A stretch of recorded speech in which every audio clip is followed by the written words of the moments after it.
are pioneers of the liberty of your race. With the United States cap on your head, the United States eagle on your belt, the United States musket on your shoulder. Not all the powers of darkness can prevent you from becoming American citizens. And not for yourselves alone are you marshaled. You are pioneers. On you depends the destiny of 4 millions of the colored race in this country. If you rise and flourish, we shall rise and flourish. If you win freedom and citizenship, we shall share your freedom and citizenship. Frederick Douglass.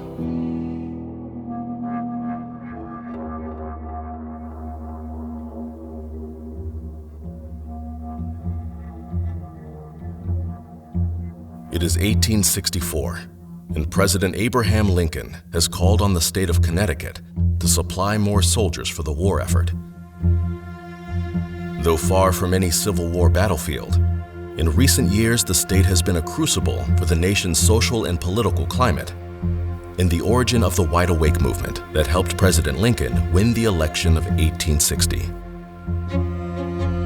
With his Emancipation Proclamation now in effect, the foundation has been laid for free blacks and former slaves to join the U.S. Army and fight.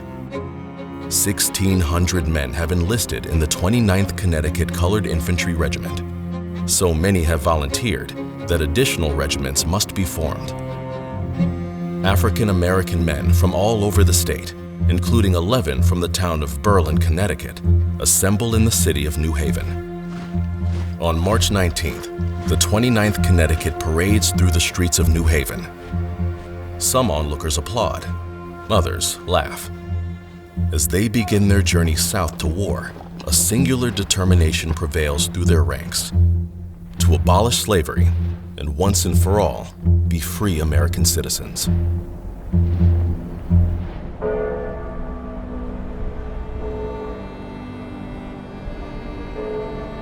Since taking command of the Confederate Army in 1862, Robert E. Lee and his Army of Northern Virginia have a firm grasp on the war's eastern theater and a strong defense of the Confederate capital at Richmond.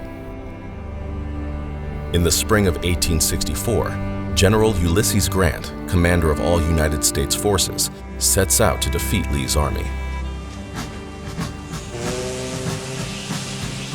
A long journey by steamer brings the 29th Connecticut to South Carolina. While fighting rages in Virginia, the men of the 29th see a vastly quieter side of the war, performing guard and picket duty in the city of Beaufort. It is here that one of the only photographs of the regiment is taken, and where they receive their first monthly payment as federal soldiers, each securing only $7 of the promised 16. Berlin, Connecticut residents, Privates James Smith and William Morrison, win the respect of their fellow soldiers and are both promoted to sergeant. Morrison falls ill, however, and due to time away from the regiment, he loses the new rank. During their time in South Carolina, they are visited by General Rufus Saxton. He tells the men, "If you ever want to make good soldiers, you must look a white man straight in the face and let him know that you are a man." They spend 4 months in South Carolina. Talk of liberty abounds in their camp, and the anxiety for combat looms. In Virginia, plans to seize the Confederate capital are underway. General Grant sets his sights on capturing Petersburg in order to sever the primary supply line to Lee's army in Richmond. But Grant's initial assault on the city fails, and he is forced to dig in. The siege of Petersburg has begun. On August 9th, the 29th Connecticut breaks camp in South Carolina and travels to Virginia. On their march to Petersburg, where they will see their first combat, a white soldier calls after the new enlistments, screaming, "They are taking those colored men to their slaughter pen." That night, the first man of the 29th Connecticut is killed. For weeks, the 29th fights along the fortified lines and breastworks extending for miles outside of Petersburg and Richmond. They lose many men, including Corporal William Sidney of Berlin, Connecticut. But it is not in vain.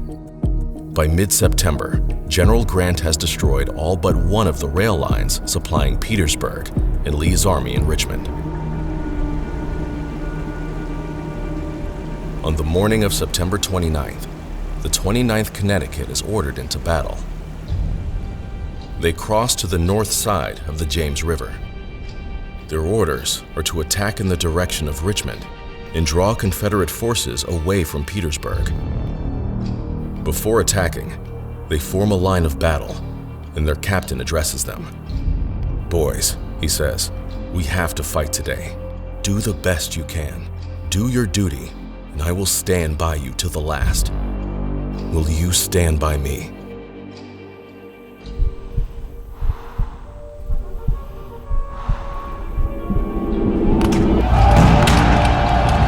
As part of the right wing of the U.S. assault, the 29th Connecticut attacks the Confederate lines along New Market Road.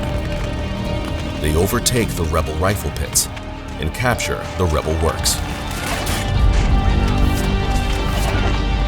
For 24 hours, they hold this Confederate position. The success of the maneuver helps the U.S. capture Fort Harrison and brings much praise to the 29th Connecticut and all the United States colored troops fighting alongside them. Any concern for the competence of these newly enlisted soldiers is left on the battlefield that day. The siege of Petersburg continues into the fall and winter of 1864. Berlin residents James Smith and William Morrison both die from wounds sustained at Kell House. While some men of the 29th stay to defend the lines outside of Richmond, others go on furlough, like Samuel Green, who travels back home to Berlin in early December. For the men who travel back to the quiet borders of their home state, the desire for the end of the war and to return to their families grows stronger.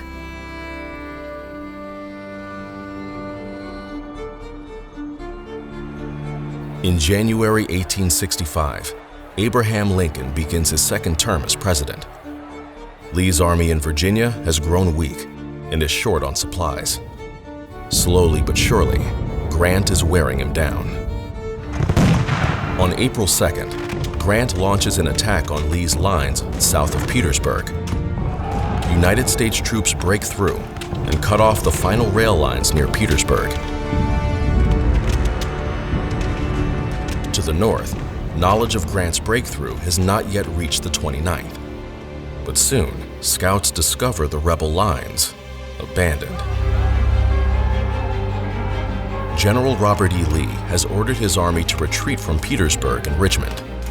Emboldened by this knowledge, the 29th Connecticut is ordered forward. They descend on Richmond. Along the way, they capture 500 artillery pieces, 6,000 small arms, and countless Confederate prisoners.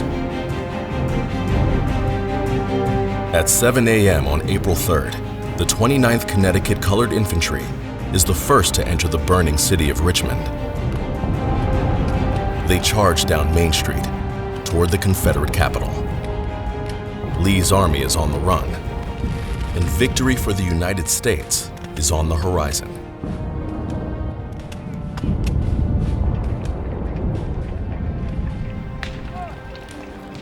As soon as more white U.S. soldiers arrive in the streets of Richmond, the men of the 29th are relieved of their guard duties within the city. They are ordered to the outskirts and watch Richmond burn on outpost duty. The next day, President Abraham Lincoln arrives in Richmond. The banks of the James River are crowded with onlookers. From the steps of the former Confederate capital, Lincoln addresses the unfettered population of Richmond, saying, "Let me say, God has made you free. Although you have been deprived of your God-given rights by your so-called masters, you are now as free as I am. And if those that claim to be your superiors do not know that you are free, take the sword and bayonet and teach them that you are.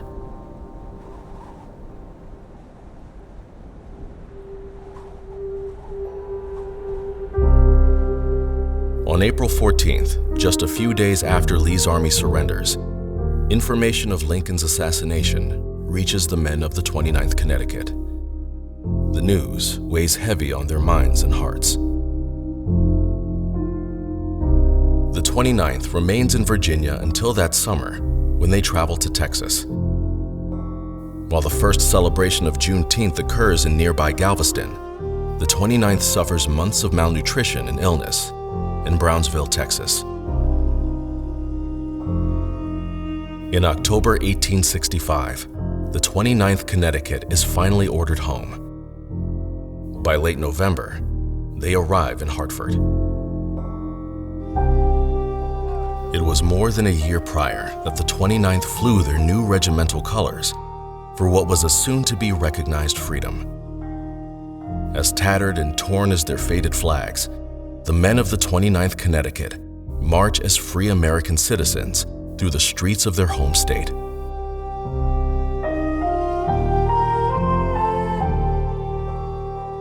On the morning of November 26th, the 29th Connecticut falls in for one last time. They receive their pay and return home. On December 6, 1865, the United States ratifies the 13th Amendment, outlawing enslavement and involuntary servitude. Early on in the war, Frederick Douglass saw this approaching end to slavery and avowed that it was just a prologue in the fight for equality. He said, "Verily, the work does not end with the abolition of slavery, but only begins."